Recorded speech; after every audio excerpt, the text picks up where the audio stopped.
I'm not a big fan of Everton Football Club. They think they're a lot bigger than what they really are. I think we can tell, mate. yeah, you're holding back, Nicky. I honestly feel like the potential for Newcastle going forward is on you guys. I was lucky enough to speak to the owners last week at the Football Writers Awards, and the way Amanda Stavely and her husband speak about this football club and the potential and the project they've got going on behind the scenes, it's mouth-watering. I think next season they're going to go out in the summer and I think they're going to sign a marquee signing. I think it's going to be someone huge. Could it be a Kylian Mbappe? Who knows? But or Conor Gallagher. Sorry? Conor Gallagher, yeah. But questions need to be asked. We can't let referees keep getting away with this. It's been shocking. I'm very proud of the way we've performed this season under immense pressure. He's impressed everybody. He's got his own chant. He's got a flag in the Gallowgate end. I can't sing his praises high enough. Wow, I feel like the producer set us up here. That sounds like you got something. That's an agenda right there. Oh, there's a vendetta there, mate. There's a vendetta, I'll tell you that.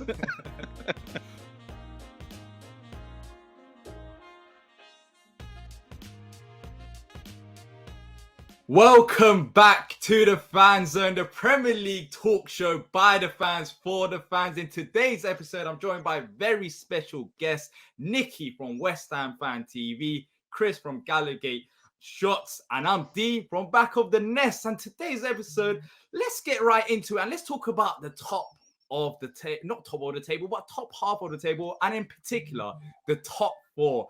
Nicky, West Ham have been involved with the conversation all season long. We've had, Tottenham, Arsenal, we've had a few teams for the top four race, and it's been going on for quite a while, and potentially Newcastle, the way that they've been playing recently, Kris. But Nicky, I want to start off with you. Top four. Who do you think is going to get it at the end of the season? Do you still have hope for West Ham? Can they do it? No, I've never had hope for West Ham, to be honest. No, I don't, and that's no disrespect to us. I think we've done brilliantly. I think we've punched well above our station for the last 2 years. We never bought smart enough in January. We never bought anyone in January, not let alone smart enough. I think we could have added a couple of players like Lingard and a striker, and I think we might have been in with a shout. But not West Ham, not at this moment in time. I think it's just a bit, a step too far for us. But I'm very proud of the way we've performed this season under immense pressure. The boys have kept it consistent. We're in the last 16 of Europe. Cup runs were a bit disappointing in the end, but it is what it is.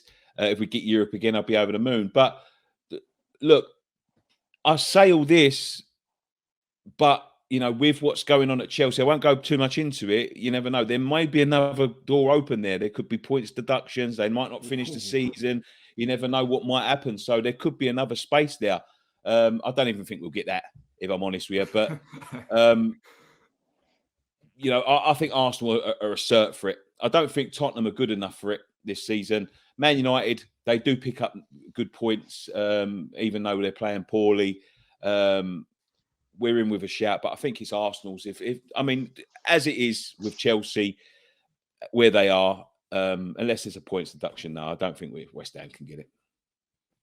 Kris, how do you see it going in the top four race? Are Newcastle in it?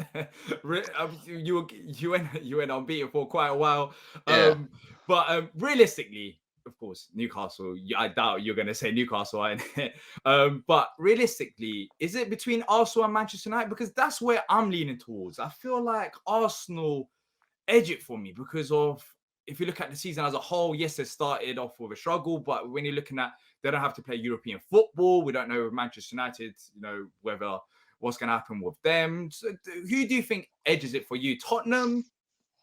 I think it stays exactly how it is at the moment. I don't think it changes. Obviously, you've got Man U knocking on the door, but I don't think they'll sneak in there this year. Once again, they'll struggle to get in. I think it stays exactly the same as it is now.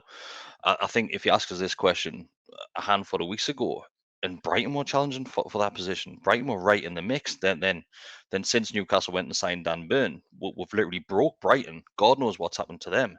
But it's one of those things. I think we've been desperate for more people challenging for that top four and top six, and it hasn't really happened. Hopefully with like I said earlier, Brighton, huge competitors earlier on, but they've dropped off, and it's just the same old story where it's the same teams once again challenging for those positions. Great to see Man United dropping out of it, mind. But I think it says exactly how it is right now, D. Yeah, and I think you have to give credit to Arteta, which I haven't done many times this season, if it does happen. But it's very tight. It's very tight. But Kris, lead us away with the bottom three talk. And Newcastle, for once, since I've been on the show, are not included in the conversation.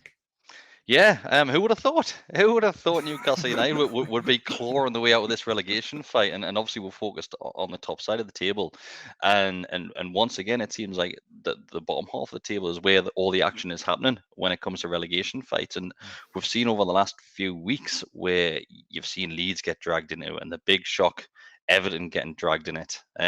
Hopefully Newcastle have done enough now, picking the results up since the January transfer window to get out of it and give ourselves a massive fighting chance there. But my question to you boys, is Everton too big of a club to go down? Absolutely. Speaking not. from experience, because as a Newcastle fan, we got told that Newcastle's side was too good to go down. The similarities I see between these two clubs is almost identical. So you did. I've saw a West Ham team that included the likes of Joe Cole, Michael Carrick, and players like that go down. Paolo Di Canio, Trevor Sinclair. I see them, Jermaine Defoe. I see them go down on 42 points. There is no way on earth Everton are too big a club to go down. I think I've looked at their fixtures. I looked at the way they played the other day. They are in serious trouble. I mean, some of their fixtures coming up are shocking. They've got to do something quick. I don't think Lampard's the man to get them out of it. I don't think they've got the players to play the way he wants to play football, the way he's used to playing football. I think they could well go down. And I've been saying it for weeks now. I mean, I know they had that result, the 3-0 against Leeds, I believe it was. They've also had one against Arsenal this season, but they are few and far between them performances from them. I watched them the other day get beat by Wolves, and they were shocking. And I mean shocking. There's no fight. There's no desire. Nobody trusts anyone. The defence is, I would say, championship level, but I think you're going back that even lower league than that. I think it's a League One defence, and that's an insult to League One defences, to be quite honest with you. Shocking football team. But I'll be honest, I'll be glad to see them go down. I think they've outstayed their welcome in this league at times. I really do. I think they've, like, early 90s and mid to late 90s. I think they could have should have went down a few times then. I'm not a big fan of Everton Football Club. They think they're a lot bigger than what they really are. I think we can tell, mate. Yeah, you're not holding back, Nicky. Off they go down to the Championship. You go away and don't come back. That's what I'd say. Well, look, I don't have a problem like that with Everton, in all honesty. So, how I see the situation is, no, they're not too big to go down. They can 100% go down. And I feel like it'll be foolish at this point if you don't think Everton are not serious contenders to go down. We've seen it. We've seen it that they have spent money. And what we can see from the Everton situation is spending money does not equal success. It's about how you spend the money. I think there's been a massive structural problem at Everton for a very long time. Frank Lampard has come in, and that was a massive ask from him to keep Everton up, because he hasn't been in this situation before. But I'm not gonna sit here and say Frank Lampard. I don't agree completely with you, Nicky, in terms of their squad. Maybe the defense ain't that great, but they got Donny van de Beek. They got, Dele Alli, which was a great player. They've still got Richarlison. They're both awful. But Van der Beek and Dele Alli, I watched Dele Alli the other day. They might as well planted a lamppost in the middle of the pitch. But he does nothing. And he has done nothing for Tottenham, and he's done nothing for Everton. Nothing.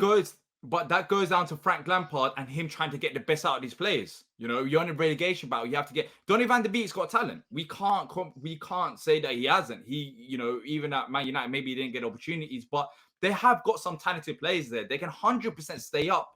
But in honesty, I don't see them staying up, because right now the morale around the fan base, you can see it, they're booing them after a loss against Wolves, and I understand the frustrations, but they haven't been in the situation for a very long time, and they don't know what to do with it. So I genuinely think that Everton's going to go down. I do, but this is, I still feel like they've got the squad to stay up, but I don't think Frank Lampard is going to do it. I just don't see it happening with how they're playing right now. I think Everton will go down with Burnley and Norwich. I honestly think Watford will I think you stay up. summed it up really well, D, about the January transfer window and buying well. You look at my club, Newcastle United. Van der Beek apparently was quoted saying that he didn't want to come to Newcastle United because he didn't want to be in a relegation scrap. Welcome same to here, the Will relegation Palace. scrap. Exactly. Welcome to it. You're in the thick of it now, and probably close to be Bookie's favourite to dropping into that zone, because they've got a huge game coming up against Newcastle on Thursday night. If Newcastle can get 3 points against Everton, then looking at the next run of fixtures, like we just said there, it doesn't look great. It really doesn't. And you're looking at some teams and thinking, can we get something? Or we're going to be lucky enough to get a draw. January transfer window, they bought individuals. That's all that they brought. They brought these big names, stars in. Dele Alli coming in. Obviously, Van der Beek got a transfer to Manchester United. Yes, they're good players, but put them in that situation, it's a complete polar opposite of what's happening in Newcastle. We've brought these players in, these squad players. Kieran Trippier's just brought team morale through the roof since his arrival. Dan Burn, local lad, coming in, walking into the team, fitting in as if he's been playing there for the last decade. You've got Target. Aston Villa didn't want him. He's up there with honestly, he was one of those players where you're thinking, a little bit underwhelmed by this one. But all of our signings that we brought in have changed the team for the better, and you can see them gelling as a team, and that's down to Eddie Howe as well. Once again, a lot of fans thinking a bit underwhelming bringing Eddie Howe in, but looking at it now, there was people laughing at Newcastle situation. We did well in the January transfer window, and it's not just those players; it's what Eddie Howe has done to the existing players. He's took a £40 million striker, and he's became this enforcer in the middle of the field, and looks destined to be our player of the season. It's remarkable, the turnaround. And you look at Everton, they're going in the complete opposite direction. Yeah, 100% agree. We can't talk about Newcastle without talking about the 9-game unbeaten run. I think it would be rude not to. I've been on this channel. I thought Newcastle were gone. I'll be honest with you. Earlier on in the season, even with the money, I said, will these people really know how to spend the money? You look at Everton, their owners have come in, they haven't got a clue. But they have. They've spent well. They've spent wise, as you say. They've bought people that want to, want to fight for the shirt, and they've done really well, really, really well. Yeah, 100%.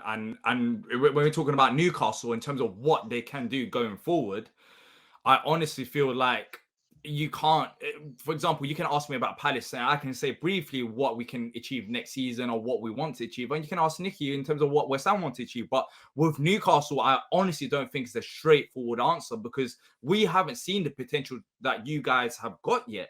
Because you haven't had that summer window where you're going to be spending money and getting rid of some players, bringing in some players. So I honestly feel like the potential for Newcastle going forward is on you guys, like literally on the owners in terms of how much I want to back Eddie Howe in terms of the players as well that they bring in. So honestly, for Newcastle next season, they shouldn't even be involved in a relegation talk with the money that you've got now. I think realistic, you have to be realistic. You can't just aim for Champions League all of a sudden unless you're going to spend, I don't know, £500 million, which you're not.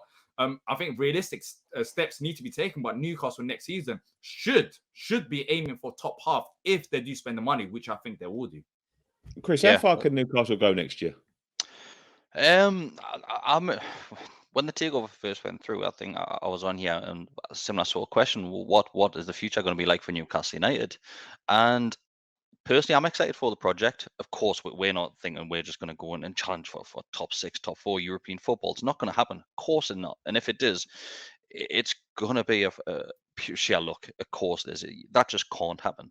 I'm just hopeful that we'll become a solid Premier League team in the next 2 seasons where we're not looking over our shoulders to see how far away the relegation zone is. We're all looking at being in the top half of the table. And that's all that we want right now. Of course, the future. I was lucky enough to speak to the owners last week at the Football Writers Awards. And the way Amanda Stavely and her husband speak about this football club and the potential and the project they've got going on behind the scenes, it's it's mouth-watering. It really is to hear the passion coming from those, something which we're not used to under previous ownership under Mike Ashley. I think it's going to be an interesting one to follow with Newcastle United. I think we'll all have to realise that fans aren't expecting the world. Of course, we're not. I like the thought of Newcastle, because Newcastle fans, I remember, growing up in the mid-90s, they love an exciting player. They love their Tino Esprias. They love their Alan Shearers. They love their David Ginolas. They love, them exciting players that get, the Gallowgate on its feet, every time they go. And I'm excited for Newcastle fans that I think they're going to have that back. I think next season they're going to go out in the summer and I think they're going to sign a marquee signing. I think it's going to be someone huge. I really do. I think, I mean, huge to the world of football. Could it be a Mo Salah? Could it be a Kylian Mbappe? Who knows? But or Conor Gallagher. Sorry, Conor Gallagher. Yeah, who knows? Yeah. But no. But I'm talking about, a marquee signing. Someone Newcastle saying, right, we're here now. We're in the big boys. We're with the big boys. I think it'd have to be someone quite young, because they're going to have to sell them a project. So they're going to say, look, realistically, we're not going to be challenging for the title next year, but in the next 2-3 years, we're going to be challenging for the title in the Champions League and all that sort of thing. I think it could be a big signing. I think it could be honestly, a Kylian Mbappe or someone like that, because it's a project. It's massive. It's huge. I think money talks at the end of the day. He's young enough to be able to see into the project. And I think the one thing that Mike Ashley has done for Newcastle is, because his lack of spending, he's left them in a good position to spend that sort of money with financial fair play, because they haven't spent as much as they've earned for a long time. So they've got that little windfall where they can go out and maybe spend £500 million in a transfer window. It won't affect them for financial fair play. I'm looking forward to it for Newcastle fans. I wish it was us. Me too, mate. I'm looking forward to it as well. I don't think we'll have that big marquee sign in the summer. Maybe next summer. I don't think it'll be this summer. I think we're still part of the project. I think it's hard to sell that dream without European football. But I think maybe the season after, fingers crossed. You mentioned earlier the 9 beaten run. I'm still classing that as 10 because we got screwed against Chelsea. I'll tell you that. I'm still classing that as 10. I agree. That VAR decision was, I don't understand it. At this point, I honestly want independent people controlling VAR, because it's not about being competent. It's just about, I honestly don't, if you're a Premier League referee that's just sitting there watching on the screen when you got someone dragging someone down and you can see it clear and obvious, and you've got the chance to watch it on replay and you still don't make that decision, questions need to be asked. We can't let referees keep getting away with this. It's been shocking. Some of the decisions this season has been shocking. And that should have, it's not even a debate. It should have been a penalty. And going forward, there's nothing wrong with VAR, the technology. It's the people who run it. How on earth can't you spot that? Without going too controversial, I think it's the people that run the league, not the people that run the refereeing. All right, then. Fair enough. Let's talk about our clubs a bit. And let's talk about players. We mentioned about Newcastle signing the next big signing. Is it Mbappe or Messi? We don't know who it could be. But this season, let's go to this season. I talk about which player has surprised you guys the most at your clubs, for the better or the worse. I'll start off with you, Nicky. Unfortunately, it's for the worse. It's Thomas Souček.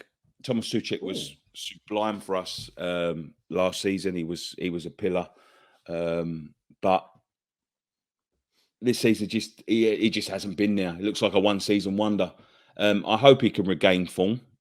But on recent performances, I don't know whether there's something going on with his contract in the background. So I don't know whether he's just one of them players that sort of rebels or whatever. But yeah, Thomas Souček surprised me that he hasn't been as good as he was last year.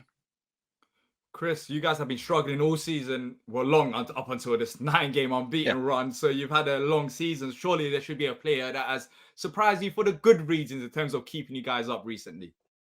I mentioned him before. Joe Linton has to be. There's no one else. Everybody's up the game since Eddie Howe in the January transfer window. They've had to, because there's somebody ready to take their positions now. But you can argue anyone across that centre of the midfield, whether it be Shelvey, Joe Willock, or Joe Linton. And like I said, for a player, and we'll have to remember it was by sheer chance that he ended up in that defensive midfield role because Kieran Clark was sent off against Norwich. But Joe Linton's came in and he's impressed everybody. He's got his own chant. He's got a flag in the Gallowgate end. I can't sing his praises high enough. There's other players, and Callum Wilson does a podcast with Antonio at West Ham, and they both mentioned him, and Antonio was shocked to see how well Joe Linton was playing. And it's great to hear other professional footballers giving him the praise that he deserves.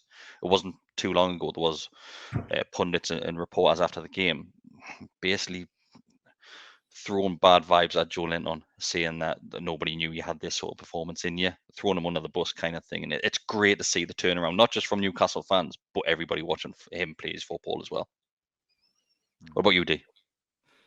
For me, I think I can't decide because there's been a few, but it goes back to our defense. I think Tyrick Mitchell, I think he's been very good for us. He surprised me because of how quickly he's developing as a left back, and I feel like he should be in contention for the England squad, considering that I think he's better than Luke Shaw right now, and I feel like with Chilwell injured, he should definitely be there. Mark Gahey for £80 million is the biggest robbery. Well, I don't know whether him or Elisa for £8 million, but Mark Gahey is another brilliant player. He's only 21 years old and he's already the captain of the club. He's already a captain. He's had the armbands a couple of times, and what he can develop into and how he's playing right now is absolutely ridiculous. So I think it starts off from the defense. But look, there's a few other players that surprised me for good reasons, but we'll be here all day. So let's move on and talk about throwback, Kris. Throwback Premier League retro football. So Premier League retro returns. Obviously Lukaku's struggling at Chelsea there. But the question to you, and I found this really hard. I'm not even sure I've had an answer for this one. Who do you think the most overrated player has been in Premier League history? Wow, I feel like the producer set us up here because whoever we say, someone's going to be upset about it. Look, it's hard to pick one overrated player, but maybe you can look at the potential that people were talking about when he first entered the scene. But Theo Walcott, because did he live up to the hypes that he should have when he first came into the scene? And, you know, at Arsenal, I feel like he reached a certain level, then he just stagnated there and he didn't go on to the level that he should have been. Is Theo Walcott one? It's hard for me to say, in all honesty, because first of all, you have to rate these players, and maybe you guys don't even rate Theo Walcott to call him overrated. It's a tough one. It's a tough one. Nicky, what's your thoughts on it? Do you know what? I'm sitting here rattling my brain, and that's the only name I could come up with. Dele Alli, maybe. You was praising Dele Alli earlier. He had a good season, and then all of a sudden, everyone thinks he's, people live on their name, don't they? But maybe Dele Alli. Maybe Dele Alli. It's not easy. It's not easy. I'm going to go controversial, and I've got a good reason for going controversial. I'm saying Dennis Bergkamp, because that goal against Newcastle was still a fluke. Don't care what you say, a fluke. That sounds like you're still hurt from it rather than controversial. See, that sounds like you got something. That's an agenda right there. Oh, there's a vendetta there, mate. There's a vendetta, I'll tell you that. Well, look, fair enough. Look, people might disagree with us. Let us know in the comment section what you guys thought about our overreactions. But, I'm sticking with Theo Walcott. You might pick someone else and let us know what you guys think. But look, that wraps it up for episode 12 of the Fan Zone. If you have enjoyed it, make sure to leave a like and subscribe if you're new to the channel. And let us know in the comment section down below what you guys thought about our opinions on who's going to go down and even finish in the top 4. Let us know your top 4 and your relegation candidates. That's from me, D, Nicky, and also Kris. And until next time, enjoy your evening. I messed up there. But see you later.